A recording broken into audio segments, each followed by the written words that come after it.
ils ont la capacité avec les sacs aériens de faire des réserves d'oxygène. Et donc c'est un peu l'inverse de l'apnée, si on veut bien.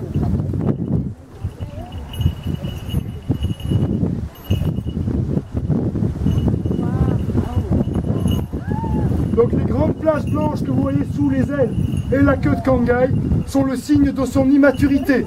Donc là vous avez affaire à un aigle royal d'1 année et on le différencie très bien d'un aigle de 2 ans, de 3 ans, etc. Rarement au-delà de 25. Rarement au-delà de 25. Alors Kangai salive. C'est comme nous, quand elle a pas bonne nourriture, elle a faim. Et donc elle salive à l'idée de la consommer. Voilà. Quelques petits exercices.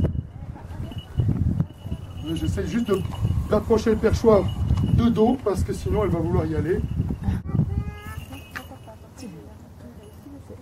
Horizontale, vous voyez là l'ouverture des serres qui ont exactement la même amplitude que mes mains avec la pression de 3 tonnes. Donc à côté, moi je suis un débutant hein, parce que j'ai pas la force qu'elle a.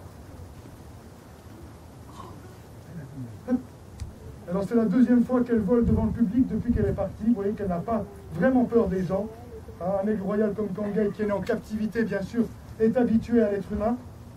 Hop.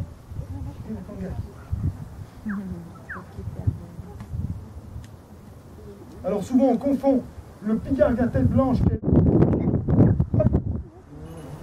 Hop.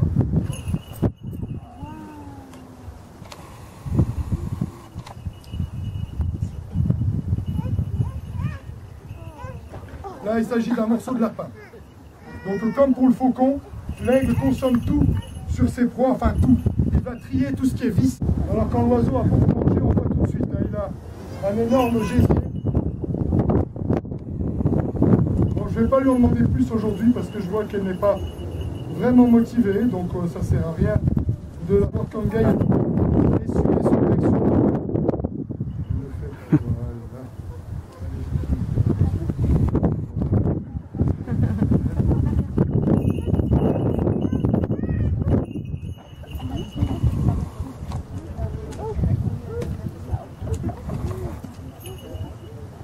Partie des proies de l'aigle qui sont plus disponibles et donc à ce moment-là l'aigle royal va devenir opportuniste et charognard, surtout au printemps lorsqu'il doit nourrir ses petits. C'est d'ailleurs pas un hasard que c'est à ce moment-là que tous les couloirs d'avalanche qui fondent dégagent des cadavres de chamois, de boucs d'ennui que de lâcher un aigle par un temps comme ça. Hein.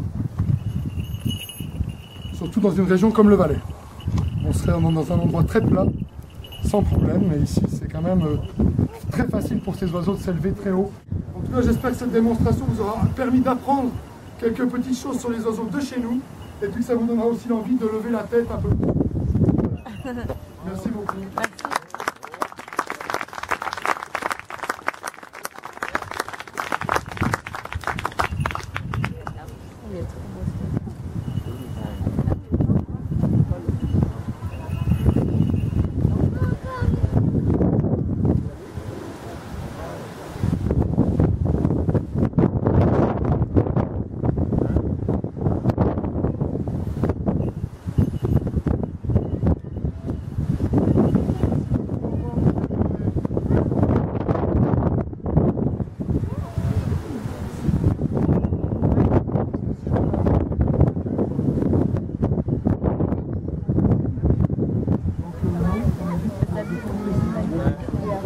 Sur sa proie, eh bien il est en danger, entre guillemets, dans le sens où il est attiré par sa nourriture, il va manger, en mangeant il va s'alourdir, il va prendre un peu de poids, et souvent il y a d'autres oiseaux qui profitent des excellents talents de chasseur, les autres vont lui attraper sa proie, et l'oiseau aura dépensé une énergie considérable pour rien.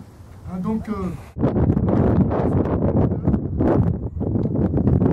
l'émetteur qui permet de retrouver les oiseaux lorsqu'ils partent soit à la chasse suite à une proie.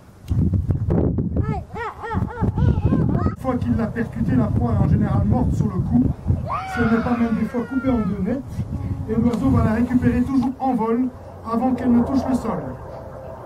Donc ce sont des scènes qui sont assez rares à observer, mais c'est faisable, avec des bonnes jumelles, et en sachant où les faucons pèlerins vivent et chassent. Et qui peuvent abandonner abandonner tous leurs petits pour quelques minutes de dérangement. Donc renseignez-vous si vous pratiquez ces sports avant d'aller déranger un couple de pèlerins, surtout que ce sont des oiseaux encore relativement rares.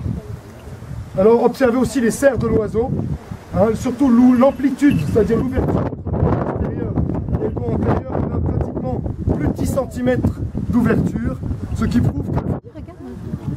Donc les rapaces vont muer, remplacer leur plumage, et cela se passe à partir du mois d'avril et ça s'échelonne tout l'été jusqu'à la fin du mois d'octobre.